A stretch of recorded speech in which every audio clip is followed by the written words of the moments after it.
வணக்கம், welcome to சுஷீஸ் kitchen. வாங்க இன்னைக்கு வெண்பொங்கல் செய்யலாம். விடுமுறை நாட்களில் ரிலாக்ஸ்டாக செய்து சாப்பிட்ற டிஃபன் இது.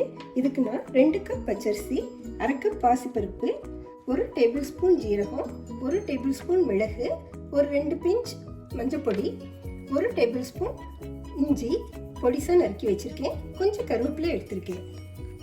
இதோட 2 கப் பால், 1.25 கப் நெய் எடுத்துக்கிறேன். முதல்ல பாசிப்பருப்பை சிம்மில் வச்சு லேசாக வறுத்துப்போம். ரொம்ப செவக்க வேண்டிய அவசியம் இல்லை. நல்ல வாசம் வருது, செவக்காமல் இருக்கு. இது போதும். இப்போ நான் அரிசியோட கலந்துடுறேன்.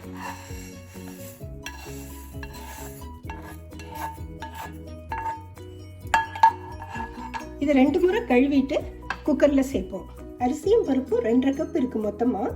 இதனால நான் 6 கப் தண்ணி சேர்க்கிறேன். இதோட 1 பிஞ்ச் மஞ்சள் பொடி சேர்க்கிறேன். கலர் அழகாக வரும். தேவையான உப்பு சேர்க்கிறேன். இது இப்படியே இருக்கட்டும். அடுப்பில் ஒரு பேன் வச்சிருக்கேன். இதில் 1 ஸ்பூன் நெய் விடுறேன்.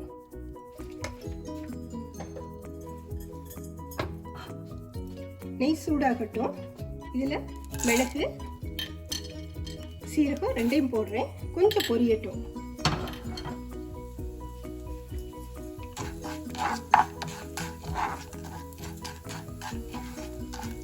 மிளகு சீரகம் வெடிச்சிருச்சு. இதில் இஞ்சி கருவேப்பிலையை சேர்க்குறேன். ஜஸ்ட் ஒரு பரட்டு போனால் போதும்.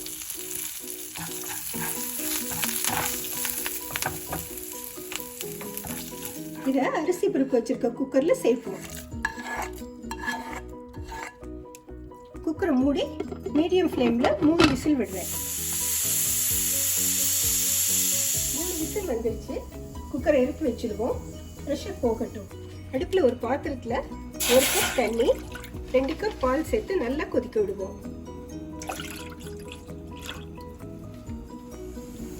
இந்த தண்ணீர் மற்றும் பால் முதல்ல ஏன் சேர்க்கக்கூடாதுன்னு கேட்கலாம். மிளகு, சீரகம், இஞ்சி, கருவேப்பிலை, உப்பு எல்லாம் சேர்த்துருக்கனால பாலும் சேர்த்தா திரிந்து போகலாம்.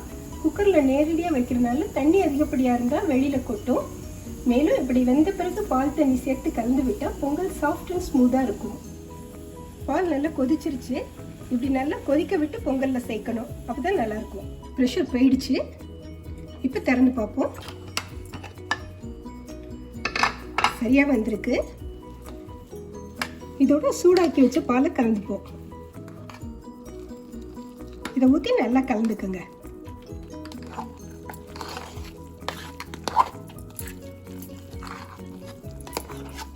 ஒரு பேன் அடுப்பில் வச்சுருக்கேன். இதில் 1.25 கப் நெய்யை சேர்க்குறேன்.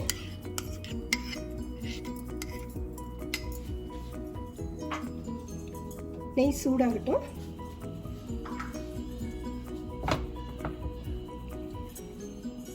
இதில் 1 கை முந்திரியை சேர்க்குறேன்.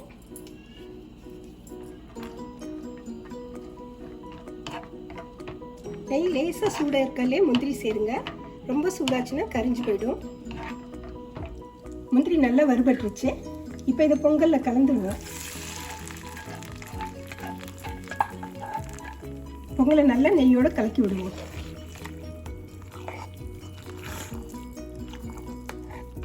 அருமையான பொங்கல் ரெடி ஆயிடுச்சு. சாம்பார் மற்றும் தேங்காய் சட்னி பொங்கலோட சூப்பர் காம்பினேஷன். நீங்களும் செய்து பார்த்துட்டு கமெண்ட்ஸ் சொல்லுங்க. பிடிச்சிருந்தா லைக் பண்ணுங்க. உங்கள் உறவினர்கள் மற்றும் நண்பர்களோட ஷேர் செய்யுங்க. சுஷீஸ் கிச்சனுக்கு சப்ஸ்கிரைப் பண்ணுங்க. Thank you.